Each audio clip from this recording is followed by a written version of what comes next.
Back in your ear to make it clear, it's your host Rob Lowe, bringing y'all Scoreboard Part 8. We still in the NBA with it. NBA Finals going on.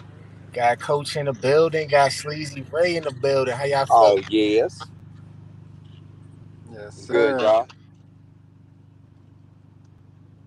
Shit, we back for another one. Y'all see we all business right now. We all business. Make sure y'all mute yourselves when y'all not talking, just so we keep that audio clean for me. And we're gonna get on to this topic, bruh. I wanna know. The Mavs got another shot for game 5. I wanna know, Sleazy, what percentage chance you giving them to keep this series going? Percentage, man, it's not a high one. Shit, man, I want to believe in them. I'm a real big Kyrie fan, so I'm gonna really give them. I'm gonna get them probably like a. I mean, it's always 50-50. It's a basketball game. They got to play. So I'm going to go ahead and give them that respect. But if you really, really asking me, it's probably like really like maybe between 25 to 30% for real that they could pull something out of this series in general. But like, man, if they could stay alive tonight and really just pull something out and really just get their scores and see, man, that kid Lively need to come alive, bro. He need to rim run. He need to play crazy. He need to be something else for him. And then Penny Hardaway ain't got no rhythm because he ain't been playing. So it's Oh a yeah, lot of Tim adjustments they not Hardaway. ready for. You know what I mean?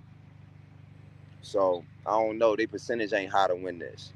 And that's fucked up because we fuck with Reed. You know what I'm saying? All of us we was there when he got drafted. So we just want him to get number two. Solidify him a little bit more. But still, for me, bittersweet. You know what I mean? I still fuck with my Boston. Tatum been trying to get this for a brick. So finally time.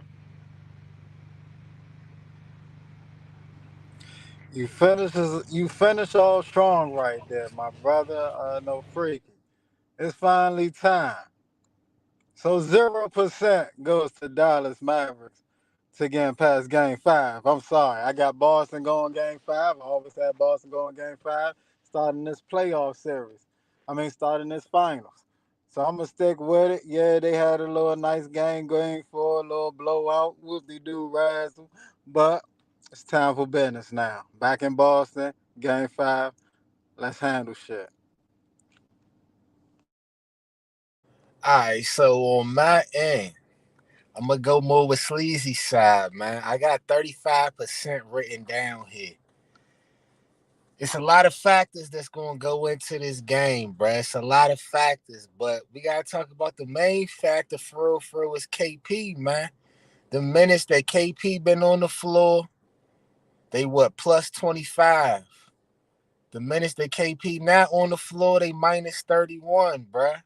And I know niggas gonna say, oh, it's a lot of points because it was one blowout, woo, woo. But the shit just been closer overall to where the Mavs feel like they got a chance, man. The Mavs feel like they got a chance without KP, and I still don't know what they gonna do for real, for real. Yeah, they got a 35% chance. They gotta keep them turnovers down too, though, bruh. Because when they was in Boston, they was averaging 13 turnovers a game. In Dallas, it was 8. That gave them a better shot because you talking about 5 possessions that you not wasting, that you not giving up.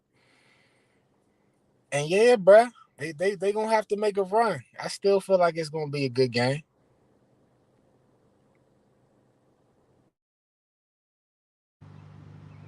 What you got, Sleazy? No, it's definitely gonna be a good game.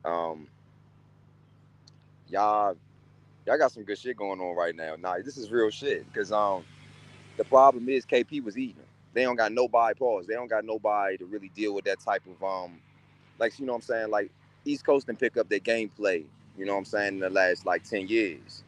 So a lot of like West Coast offense is a up and down, run up and down, two players, one-on-one offense, everybody get out the way, somebody in the corner rotation offense. But in East Coast, it's a lot of move the ball. Everybody's a threat. You know what I'm saying? All 5 players and your bench. You feel me? So it's all in, like you see that in Halliburton. You know what I mean? Just the way he came to the East Coast the last like 2 years and really turned things up in Indiana. So I don't know, man. I think the East Coast got this one this year. Just because, you know what I'm saying, like just because of the gameplay. Like Dallas Mavericks, The reason why they beat LAC, you know what I'm saying? The reason why they beat the Clippers is because they were used to guarding, a loaded offense against like people who could play basketball, one on one wise, like score against any type of defense. James Harden, Kawhi, PG, you know what I'm saying? They used to seeing that type of offense. We guard that shit every day against motherfucking against Luka and Kyrie. Try to stop them, pretty much. So it was easy to beat that. They had things kind of similar. But this, they don't have anything. They haven't faced this. All playoffs, they have even Carl Anthony Towns. That's where his soft ass could have got things better if he had been if no no bullshit. If he had got his soft ass in Facts. that damn mid post and start hitting them young boys with the mid post turnarounds and start being a little bitch. No offense. Yeah. You know what I'm saying? Minnesota He damn would have. sure could have been in the finals, Mo. You feel me? It was any man's game. I'm done. My bad. No, most definitely. Cat definitely had to get in that post. But I'm gonna go off what Dirk Nowitzki said. Mig, I mean, what was it? Probably was mid game, like late third quarter, beginning fourth quarter. He expected them to come out game three like that, and that's what I did. I expected them to come out one game in Dallas to come out with some energy. If it wasn't gonna be game three, damn sure had to be game four when you down 3-0. So they came out with the right energy, did the right things that they had to do, clogging the paint on the defensive side. They did all the right things. Boston did all the wrong things. Jaylen Brown wasn't rolling. Drew Holiday wasn't rolling. Jason Tatum was. It looked like it looked bad for him. It looked bad. It looked like off the first quarter, let's take this shit back to Boston. That's the type of energy they was giving us. So it did look bad, but let's take the shit back to Boston. Definitely will, Brian. I feel like, all right, when the Celtics do take it back to Boston with the Mavs, at least the Mavs gonna have a little bit more confidence in them that they could do something. That they could do something. And I feel like the biggest key that they could take away is that they still ain't had a good 3-point shooting game this series. Luka and Kyrie went 1 of 14 that game four when they blew him out. The person that was hitting the threes was Tim Hardaway Jr., bruh. He went And 5 out of 7. Dirk Lively. Lively chipped in on that motherfucker too. Tim Hardaway, though, I feel as though he finally got the cobwebs off, bruh. He got hurt like the first game versus the Clippers, bruh, and he never got back on the court. He was the sixth man for them the whole season. For Hardy started balling, they start giving him his minutes. But if Hardy can't score, you need somebody. If Derrick Jones Jr. can't score, you need somebody that's gonna stretch the floor for them playmakers. I feel like Tim Hardaway Jr. should start game 5 over Derrick Jones. And fuck it, give me Lively over Gafford too. Give me Lively over Gafford. Them J Kidd switch that up. We might could get back to Dallas.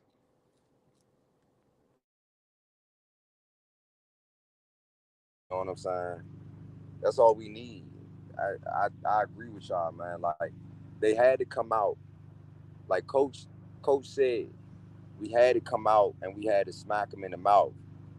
You know what I'm saying? We had to just throw the first punch and let him know we was here. But when Porzingis got hurt, like fam said, like you know what I'm saying, like Rob said, we we didn't understand the type of understanding that we got right now, which is this isn't like any other finals that we've seen before. This is one of the first finals where one of the younger squads is officially reaching their ascension.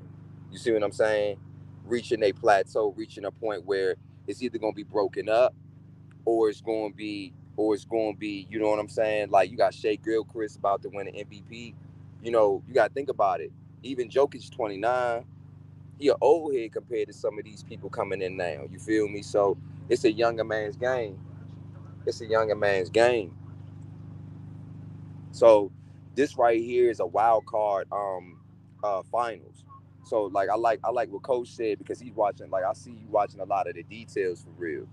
You see like, oh, okay, this right here is a turning point in this office. I mean, a turning point in this whole not conference, and this turning point in this whole, you know what I'm saying, this whole joint playoff series.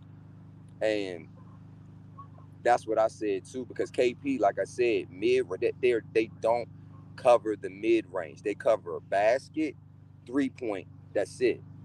So now they got to run like a box, like you know what I'm saying. The way the Spurs ran defense against Braun, which is just covered like close in the box. You know what I'm saying, from free throw line all the way down under the Yeah, basket. talking about like Because the elbows all the way down to the type shit. I hear you. you feel me? Yeah, now for sure. Yeah, it's too you. That's a good breakdown. Like how you broke down the different styles of the two teams and the clash of it. But we got to give respect that game three, bruh. I seen what I wanted to see. Tatum and Brown, they shot a 30 for 30 special on them boys. You know what I'm saying? That was beautiful to see right there. Tatum started the party. Jalen Brown with the little up fake in the mid range, pull up all the boys. That was clean. So it's two different confidences coming in, bruh. Brown and Tatum know they don't need KP, but Dallas got that momentum of they can hang their hat on that. So we're gonna see. I still got Boston closing them out. Close game. Boston raised the trophy tomorrow night. You know what I mean?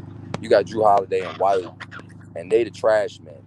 You know what I mean? They're modern day trash men. Like, we used to have a junkyard dog for me. But then this, like, cause he's my favorite player right now from our squad. It used to be Smart. It was never Tatum. I used to like Rozier too, but outside of Reed, it was Smart, and you knew Tatum was supposed to be what he is. But after that, how you supposed to, you know what I'm saying? So it's about time he get his one. Like everybody said about Joker, he had to get his one. You know what I mean? Because they team ever since like what 2017, Bruh. that team looked like it was about to get a championship. Yo, Sleazy, real quick, your mic a little scratchy, bruh. Try to drop out and come back in. We Okay. got we got to hear what you breaking down, bruh. All right. But yeah though. Did you want to close out that topic, D? Yeah, man. I love the trash man metaphor, man, because they got Derek White and Drew Holiday in the back, holding a little rail and shit. Jason Tatum and Jalen Brown in the front, driving Yeah. the truck. So, yeah, I like that metaphor, man.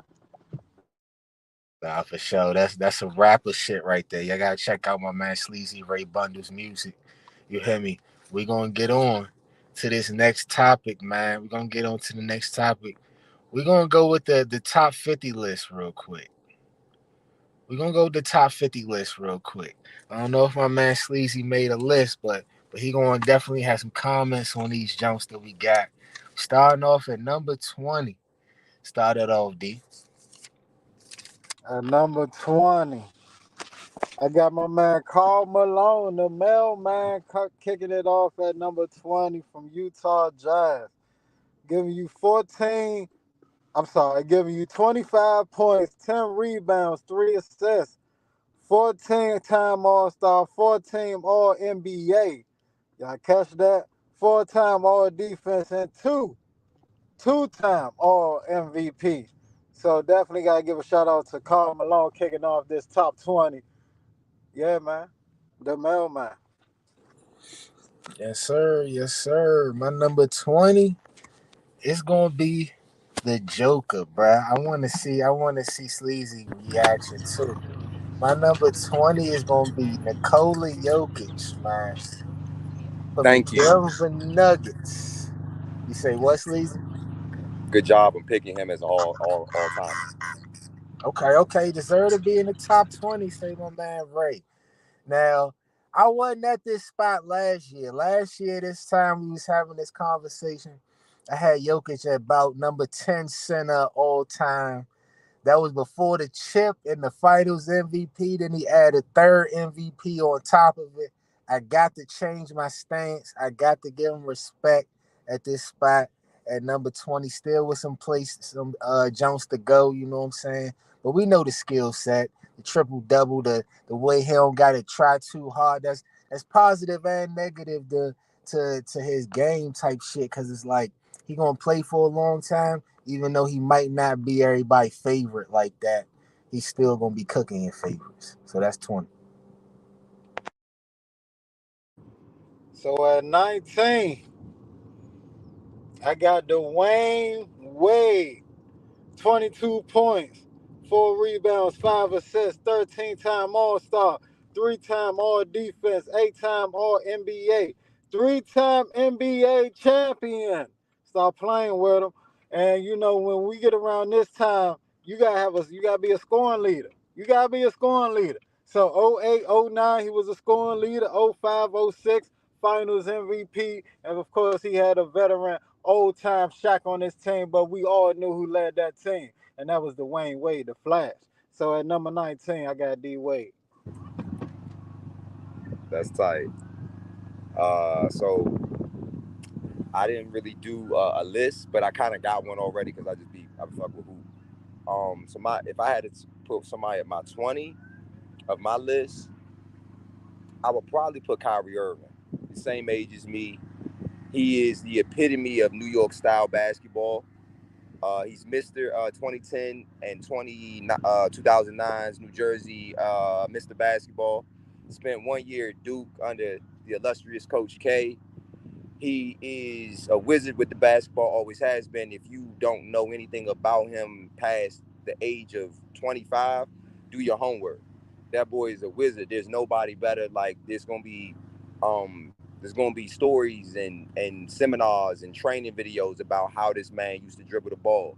You know what I mean? And if you don't know his great, well, not great grandfather, but his godfather is the great Rod Strickland. If you don't know nothing about New York style basketball, especially Harlem and Bronx style basketball, I suggest you do your homework. There's plenty of people from up there to talk about, but them two Negroes are probably some of the best to ever do it. So that's my 20. I fuck with that. I fuck with that. I ain't had Kyrie too far behind. I think he was 24 for me. My number 19 is going to be Jason Kidd, bruh. Jason Kidd. I feel like he was one of the most perfect point guards to me. Like, out of everybody, he probably top 5 point guard just off the top of my head. But, bruh, 3 trips to the finals. Had two as the best player for real, with them Nets teams early in the 2000s. Then you get to the jump with the Mavs when he went up and won a chip. 6-time All NBA, 9-time All Defense, and he ended up top 5 in the threes made too, bruh, because he just upped that shit as he was going along. But he literally had everything else in his game. So that's why he 19 for me. No, that's official. That's official. J. Kidd, J. Kidd. I'm going to go with, at number 18, the DMV native, man, Kevin Durant. 27.7 rebounds, Ooh. 4.4 assists, 14-time All-Star, 4-time scoring champ. I told you, you got to be a scoring champ when you hit this list. 2-time NBA champion, 11-time All NBA, 13 to 14 MVP. Huh? Mom, you the real MVP. Yeah. So 2-time Finals MVP. We can't take that away from him. We knew who was the best person on that court at that time. So Kevin Durant at number 18, man. I like that. It's on you, Shit. right? Number 19 for me.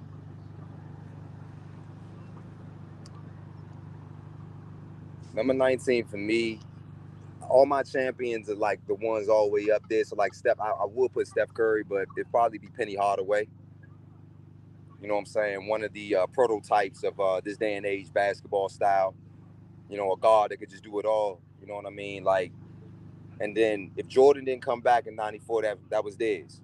You know what I mean? This dude is one of the best like basketball players, one of the best brands of basketball that we ever had. To this day, our area is still, plagued by $200 phone pods because of this man. So yeah, that's mine.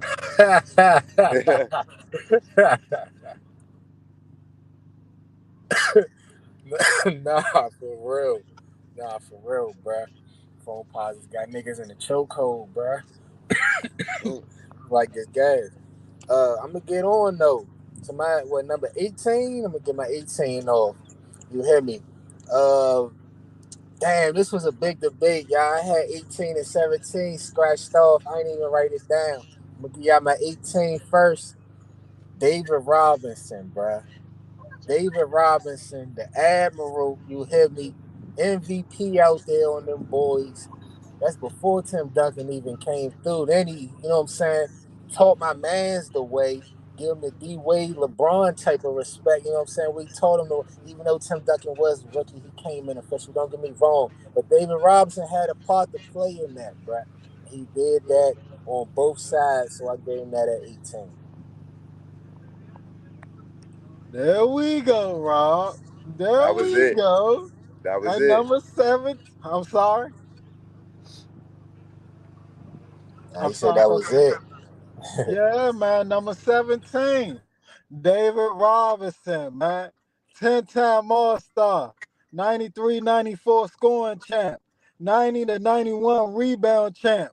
91 to 92 blocking champ. Two-time NBA champ. 10-time All NBA. 8-time All Defense. 91 to 92 Defensive Player of the Year. Stop playing with him. Like you said, he did it on both sides, giving you 21 points, 10 rebounds, and 2.5 assists, might I add. And we also, you speak about it, the 94-95 MVP season. So we can't say and act like the Emerald ain't fucking taking charge out there, man, when he was out there on that court. So shout out to David Robinson at my 17? Yes. Yes, sir. Straight out the Navy. You heavy. Where Yeah, you at, Navy. Freezy? Man, my number 17 is going to be who was I saying in my mind? Damn, I just had it. I keep about to say will be free, but it's not him. Um, it's shit. Who was I about to say? Cause y'all had me with David Robinson. Y'all really got me with that. It's not Timmy D. I think It's that's your 17 too, bruh. yeah. You know what? I'm gonna agree with that because I do agree with you. I ain't even gonna lie. I'm gonna go ahead and let y'all slight me on that one because I do agree. That boy is cold. He one of the 50 greatest players ever. And when you see his highlights, man, left-handed, scoring 70 when he had a legit 70 point, and he taught Talk to him. he taught Mr. Fundamental how to actually be the fundamental. You know what I mean? You can't teach greatness, but you can definitely refine it. Yes, sir. Yes, sir. We all on the same page with that one in a way, because I'm going to get my number 17. And the reason why I gave this person number 17 over David Robinson is because I feel like if he had a Tim Duncan type on his team, he could have got a couple chips off too. And that's Allen Iverson, man. Allen Iverson at number 17, bruh. Like, just for example, I got Tim Duncan way higher, but if you hold up, D going on. Go ahead, D. No, you go ahead. You go ahead. Finish that shit off, cuz. All right, so for example, I got Tim Duncan way higher, but if you give Allen Iverson, Jason Kidd in the backcourt with him, you can't tell me that's not a chip. How you telling me that, dog? If he had somebody that could play off him perfect, even if it's a backcourt, it don't even got to be a big man. Come on, dog. You can't convince me. He ain't getting one, maybe two of them jumps off. We know about the MVP, the 30 plus, my mother favorite player. One of the reasons why I started watching basketball, bruh. So, AI is 17. Y'all already know the vibes up in this motherfucker, man. 16 AI, man. Stop playing. Yeah, Yeah, we, we, yeah. we getting shit right out here, man. We getting shit right. We off by one, but we getting shit right. That's all that matters, man. They in the same area. 11-time All-Star, 4-time scoring champ. Might I say that again? 4-time scoring champ. People had him listed at what? 6 feet, 6'1"? So let me continue. 3-time still champ. Might I add 3-time still champ. People had him listed as, 6 feet, 6'1". Okay. 7-time All NBA. 2000 and I'm sorry, 2000 and 2001 MVP. I understand, we shouted out David Robinson and all that, but it hurts me to my core not to give the proper respects to changing the culture, not just the game, but the culture of the black community, dog. Giving like, dog, like cornrows, tattoos, sleeves. Like we could go all in all. And we want to talk about Stephen Curry, being the size he at. Nigga still like 6'1", 6'2". Allen Iverson was the first. Even though we had Spud Webb, why Muggsy Bogues and all that. I get all that. But around our time growing up, I gotta give the proper respects to AI, man. So 16 for AI making it right there. And yeah, man, you see how tough this list is just by AI being at 16. I'm gonna do right because I agree with everything y'all talking about right now. That boy is one of the greatest, but he's not better than reading me. He actually is the epitome. He would be the greatest player in this league right now. One of the greatest players in this league right now, if he played in this day and age. He's right. He would score about 45 points. It would be easy for him, especially how they play defense now. The things he went up against back in the day were crazy. So just got to say that. But my number 16 is actually going to be, so this is for my white boys. I got to have me at least one on this list. They can hoop too. I got a couple on here. You know what I'm saying? My boy Steve Nash. You know what I'm saying? Santa Clara's own. You know what I'm saying? Mr. Canadian. You know what I'm saying? Mr. I didn't know he was going to make it to the NBA. You know what I'm saying? Run and gun, two MVP, stole one from the greatest, from the Diesel. My bad, y'all. Stole one from the Diesel. And, you know what I mean? He's one of the greatest players I've ever seen play basketball. Like his mind, his understanding of like how to be a champion, how to like, you know what I'm saying, get yourself together as far as like eating habits, maneuvering. Because, also, if you don't know about the shimmy, one of his ill moves, a lot of people don't even know about it. It's like on the turn of the shoulder. It's called the shimmy. And you like get on your top of your tippy toe, like especially if you right-handed and you turn on a person's right shoulder, he would kill people with that. So he's one of my favorite players just because I hooped. His play style made it easier to get buckets. I'm 5'11" and I could shoot. So I knew that motherfucker was the play style like that. Now, if I wanted to be I had to go, get in the weight room and do leg ups and all that extra shit. You know what I'm Nah, saying? AI was never in the weight room. Man, he was just gifted. That motherfucker was just gifted. He played football. I just think if you play football, you're naturally a freak athlete. Just honestly. Oh, Thank, yeah. thank you for saying that. No question, That's bro. I'm that's a the hooper. I had to debate, work right? for mine. NBA, NFL players who could play that other sport. Hmm. Now, for sure, though, appreciate y'all on that list, bruh. Now, my number 16 is going to be one of the greatest ever, bruh. It's going to be Kevin Garnett. Give me KG at number 16. I ain't look up how many people did it, but he one of the only players to get that MVP and that Defensive Player of the Year, bruh. So you already know we talking about both sides of the ball, offense, that turnaround main about 6'11", put that motherfucker on the floor. All you gotta do is turn on KG certified. He'll tell you what he was doing, bro. But on that defensive end, though, that communication was that number one, making sure everybody on that same page, rim protection. You hear me? And yeah, KG was a monster at number 16, bro. And y'all gotta let me get my little Boston little hate off real quick, bro, because I am a Lakers fan at the end of the day. But I gotta tell y'all, if y'all ain't get KG, it would have been a minute since y'all last chip, bro. Y'all ain't get one since the '80s. Besides that, so I gotta throw that one out there. Throw that respect to KG, man. And with that topic, that's something that Joel Embiid will probably say, man, because he was up Man, there before Game 4 talking about you got to understand the whole East was hurt this year, including myself. What y'all think about it? Start us off, Steve. man, I just think he a little sick. He in his feelings. It's been hard for my man. It's been really a trip for Joel. So to see your man's too, Jason Tatum, who someone you train with, keep beating you, pause, keep, knocking you and your team out of the champion, out of the, you know what I'm saying, out of the, out of the lead up, to the championship. I just think he's just in his feelings. I think he's jelly, I think he's sick, because when this team finds it, I think now I do believe that dynasties are a thing of the past from this on. I think we've experienced the last dynasty with Steph Curry. I do believe that because of the way the game is played now. Every year now is going to be a different team probably in it. But I would say, I would say that they have a good chance if they can find it. As far as the Boston Celtics go, they have a good chance of getting them about a good 2 to 3. You know what I mean? A good 2 to 3. Championships if they keep that core together. Especially someone like Drew Holiday, but he's on his last leg.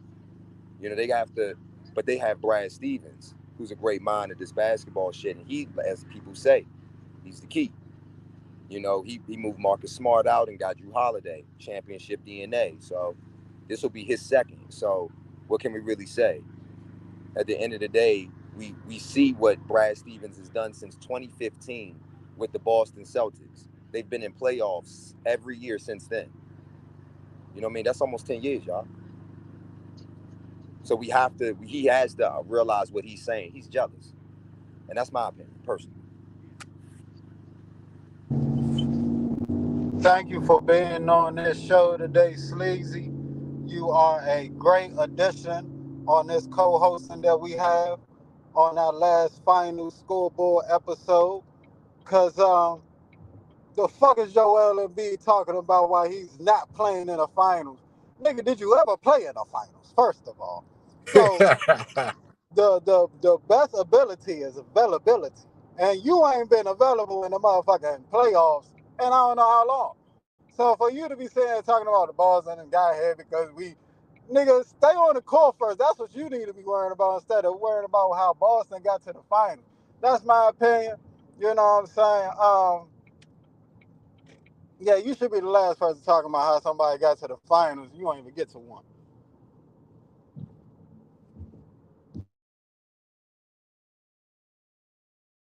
Yeah, I'm with a point that y'all made for real. At the end of the day, this my thing, right? It's like, all right, so I made the point along with everybody else that okay, Boston had a cakewalk, whatever, because all three of their best players got hurt throughout the playoffs. But let's keep it a buck about everything. Even if all three of them peoples is dead, none of them teams is beating Boston. So even if you want to say, oh, they would have won more games and it would have made it tougher, you can't really prove that shit. So all that shit is out the window type shit. Giannis and Bede, maybe they got a different beef, but they teams got problems with themselves. Like Giannis and them got to get their shit together with Doc Rivers and Dame over there before they even try to talk to Boston. And Bede, like you said, D, he got to be healthy going into the playoffs to even talk to Boston. And so I'm thinking the only team that really got enough positive momentum that Mike could think they could do something is maybe the Knicks. Maybe the Knicks. If they get a superstar, the Knicks got to get a superstar this summer, then maybe they could talk to him. But outside of that, I don't really see nobody challenging them next year. We still got to do free agency and the draft and all that shit. But the way Embiid talking is like they got to march through the West next year. Nah, actually, it might look a little similar. That's my opinion, though. Also, I saw Dame Lillard saying courtside with Bam. So I don't know what's going on. I'm just saying the same. But yeah, man, it's not looking too good. Joel Embiid coming from a hurt place right now because he wasn't able to fill out his duty on the court because injuries occurred. So he felt a little hurt. I get it, but you don't get on that motherfucking in the finals and you're not even on the court. You get on there doing the broadcasting, and that's what you say, like throwing shots like that. I get you the funny guy and all that, but sometimes, like what your mother tell you, sometimes it's good to be funny. Sometimes shut your goddamn mouth. Close it out, Sleazy. Man, bro, y'all hitting. Y'all already know what y'all saying. I gotta say it like this though on that Knicks part though. Definitely they're up next.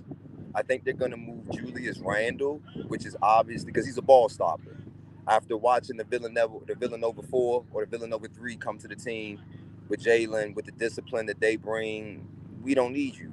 You ball stop. Now, if he can get disciplined this season from what he's seen from being out, he can stay. I think he can be a great addition if he learns to get his fat ass in the daggone post and play and be a four and be a stretch four because he's talented as fuck, right, guys? But that's Sleazy talking that shit today. but and if they move his ass out and get Donovan Mitchell, because he's killing the Cavs. Y'all seen it. Last 2 seasons, last 3 seasons, they've been stagnant. It's not it's not Allen. It's not Cuz who's a rookie, Mobley, and it's not Darius. It's you, Donovan. You done brought your ass over here and you got the offense stagnant. Now all of a sudden when Darius That's go some shit down, Stepper now of a say, sudden matter now of oh he's fact. the greatest thing smoking because you were a lone shark. You need your own team. Go back home. Take your ass back home to New York where Jalen Bronson ain't gonna let you just come over there motherfucker doing whatever the fuck you want. He just not gonna let and his dad's there, nigga, that's day team. That's day city. That's the Bronson City. That's our shit. You are not doing that. You're just not doing that. So now you bring your ass here. Yeah, we're gonna show and now you're home. You're not gonna be a Starberry, are you? You're not gonna be a bust like a Starberry, is he? You see what I'm saying? I think he's gonna come home and actually bring them, to the promised land. So that's my point. Because my phone about to die, y'all. My bad. Nah, that's a perfect way, perfect time to close out the show. Low. Peace.